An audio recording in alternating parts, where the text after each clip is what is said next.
said, hey, you know what, I think they didn't think about the fact, because they probably didn't know that glyphosate, when sprayed on certain crops like legumes, peas, and lentils, translocates, moves right into the seed. And I'm a vegetarian, and I eat chickpeas. I'm like, whoa, what the heck's going on here? I'm eating, unbeknownst to me, I'm eating glyphosate. So I wrote a little notice of objection saying, hey, you guys in this reevaluation decision didn't look at this risk, and perhaps you need to. And by the way, the consumption data that you looked at was based upon what Americans ate in the 1990s, and we didn't even know what hummus was then, right? And there was a 10 or more fold increase from that. And they also did some other wacky things, like they didn't apply a safety factor for children that they should have. And children eat a lot of cereals and legumes as well, and the law requires that. They kind of fudge their way out of that. So we raised that notice of objection, and along with other groups, 8 other groups, some of whom are here today. A lot of them are here today. And PMRA took a year and a half and came back and said, thanks for coming out, get lost. So we, Safe Food Matters appealed, and we won in the Federal Court of Appeal last year, which was very exciting. On February 2nd, 2022. Like, I'm not a numerologist, but you know what, that was a lot of twos going on there. Maybe second time lucky.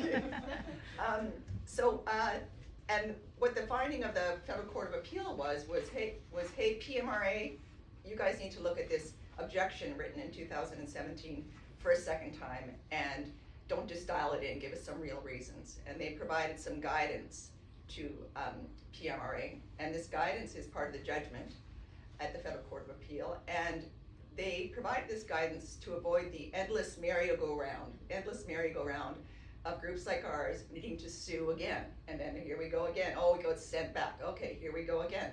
Well, they did not follow the guidance in our view, and guess what, I'm on a merry-go-round, or we are on the merry-go-round again. So we had to sue them again in just last autumn. And what was interesting to me and our group was that, man, they are bending over backwards to not pay attention to our objections. Like, what's going on here? And then we started, and the court basically said, like, behave. So we came up with, or we're thinking that there's really a tendency or an influence of their way of thinking is that they just kind of have blinders on. They cannot see these risks that are being pointed out. And so the literature was canvassed, and recently an article came out on this concept of regulatory capture. So on this second merry-go-round, we're going to try and introduce this idea to see if we can get it into the law. The article that just came out was, is entitled Poisoning, Regulation, Research, Health and the Environment, the Glyphosate-Based Herbicides Case in Canada. And they have a definition of regulatory capture, which is the result or process by which regulation in law or application is consistently or repeatedly directed away from the public interest and towards the interest of the regulated industry by the intent and action of the industry itself. And they look at 2 or 3 hallmarks of that. One is that they, give me 1 second here. One is that there's a very intimate relationship between the industry and the regulator. The second is that, as mentioned by MP Angus, they don't look at the entire product, they just look at glyphosate itself, so not all the surfactants and other adjuvants that are added that can actually, science has shown, make the thing more toxic than even glyphosate alone is. And they also try and shape the science, and anybody who knows about the Monsanto papers knows all about that story, and Jennifer brought it out very, very well. So the intimacy point is that there's some indicia in the literature, and some of it is the lobbying that goes on. And there's some incredible lobbying records that some of us have brought forward and will come out in our lawsuit. The other is that there's a very intimate relationship in terms of jobs that are being provided to Health Canada or PMRA or other federal regulatory agencies, and we also have evidence of that. There's just like this one-way path going to CropLife out of regulatory agencies.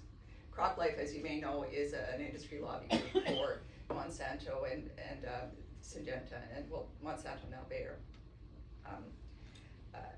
And a third thing is that basically industry kind of just,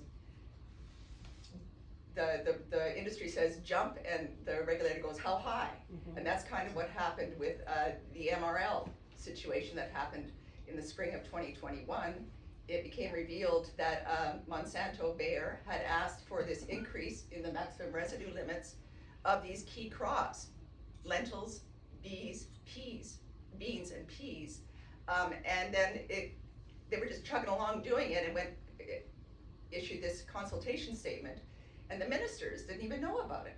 So what's going on here? The regulators running the show, and the ministers were surprised. The article said surprised, Minister of Health and the Minister of Agriculture. So, whoa, hold the phone, we gotta have it pause to these increases, we're gonna do a whole targeted review of the act, we're gonna do a transformation agenda, everything's gonna be great. Well, more than a year later, I'm on the MRL working group, and guess what the solution so far seems to be? It's like, oh, we're gonna have a little form that says, who's applying for this increase in the MRLs? Oh, Monsanto, check. You know, so that's not really an improvement in the risk assessment process. Another issue is that the regulator does not, they